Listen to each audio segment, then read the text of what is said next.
Video games and entertainment in general has always had a problem, which is not just stuff getting more expensive, but the fact that ideology has ruined everything that it touches. But hilariously, something quite remarkable has happened in the gaming media sphere lately. So for years, we've all been asking a very simple question, which is why do so many modern games feel so hollow? Why do massive studios with hundreds of millions of dollars in budget produce these titles that feel less inspired compared to the indie games and then some before it? Why does it seem like gameplay always takes a back seat, especially to corporate messaging these days? Well, now thanks to Aftermath.com with their very revealing article, well, we might finally have our answer. I just can't believe they were willing to say this so openly because this article, which is titled, "The Mission is about creating supportive environments and authentic content, what a DEI manager at a AAA video game company actually does." Now, how someone believed that this was a good idea for an article is not only surprising, but equally very fascinating to me, as you will come to see. Because, wow, only a moron would write something like this and then think that it's a good idea. So, this was written by Luke Plunkett. Don't harass him, okay? The guy already works for Kotaku, so he's already in the trenches every day as it is. But good lord, Luke, what are you doing, man? Anyway, so the core of this article is about a very specific job role at video game companies. The role, as you saw, is a DEI manager or officer or whatever you want to call it, and what that even means in the gaming sphere these days. And once you actually look at what these positions are designed to do, a lot of the problems with modern AAA gaming start making an uncomfortable amount of sense. Just look at how Luke Plunkett, the Kotaku defender, starts his article as you can see here. If you've ever been exposed to the worst corners of the internet, and especially the ones that spend their days failing to enjoy a single thing about video games, you'll probably have seen the disdain some from angry YouTubers thought to the current United States administration have for anyone working anywhere near DEI or diversity, equity, and inclusion. Already, Luke is trying to paint literally everyone that he disagrees with as just being the worst scum of the world. We call this shifting the balance, guys. Luke is a master at this, because he's so used to being wrong about literally everything when it comes to video games that he can only shift the blame, but never really own up to it himself. Lord almighty, but look at how Luke Plunkett then goes in this next part where he says this, which means you can instantly see why piss baby white men are always so ready to complain about it, but also why video games, an industry traditionally dominated by white men, needs it so badly. Games are selling to a global market in multicultural and multiracial societies, and whether you're talking about representation or just good business sense, the better games are able to diversify their development teams and subject matter, the better it is for everyone. Oh, hell yeah, Luke, you tell them. I bet you even beat your chest when you typed that. Yeah, Luke, you really showed them. I mean, piss baby, white men, diversity in the same paragraph? Come on, Luke. We can only take so much epic alpha male energy before us betas start being crushed by your, superior writing, dude. It's sarcasm, by the way. So you can tell that Luke really does believe the slop that he's trying to sell you. First of all, saying that white men dominate gaming is kind of hilarious, because if anything right now, it's actually the Asian men and women who are dominating more than anybody else. Why do you only go after white men, Luke? Why don't you ever push against anyone else?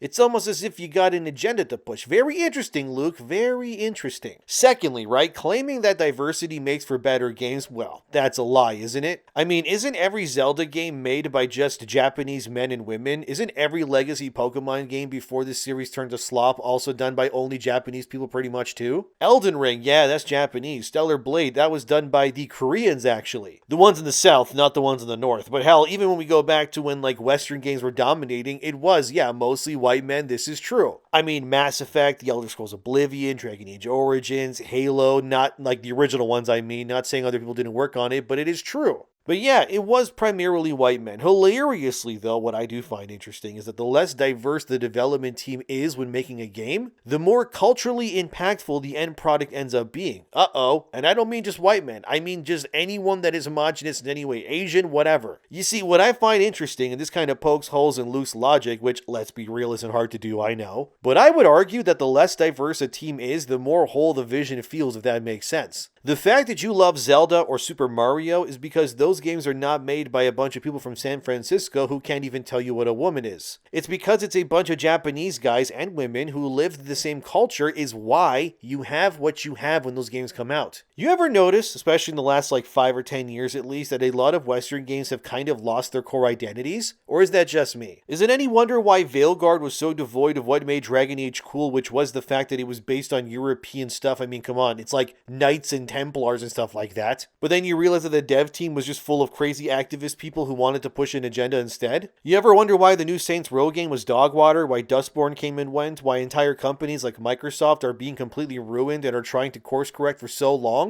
After not only mass hiring diversity hires over people who just, know what they're doing in the first place. Even go look at Ubisoft, right? I reported on them so much because they have more leaks than a condom on prom night at this point. From what I was told about Ubisoft back in the day, they cared more about hiring managers in positions who couldn't speak English nor French properly. But these people were still tasked with leading entire teams because they checked the other boxes, and the end result was Ubisoft got so mismanaged that they got cooked. Yet when Ubisoft was primarily a French studio working with French developers, they ended up making bangers like Assassin's Creed 1 or 2 or stuff like Far Cry 3 that defined the industry. Interesting how the further diverse that Ubisoft became as a whole, the more gray slop-like their games became too, but Luke won't admit that, even though he knows it's true. I mean, Clair Obscur was made by a team of primarily white French developers, and they won every game of the year, didn't they? Wait, what was one of the core strengths of Clair Obscur again? Hold on. Oh, right. It had very authentic French roots to it. Now, why is that?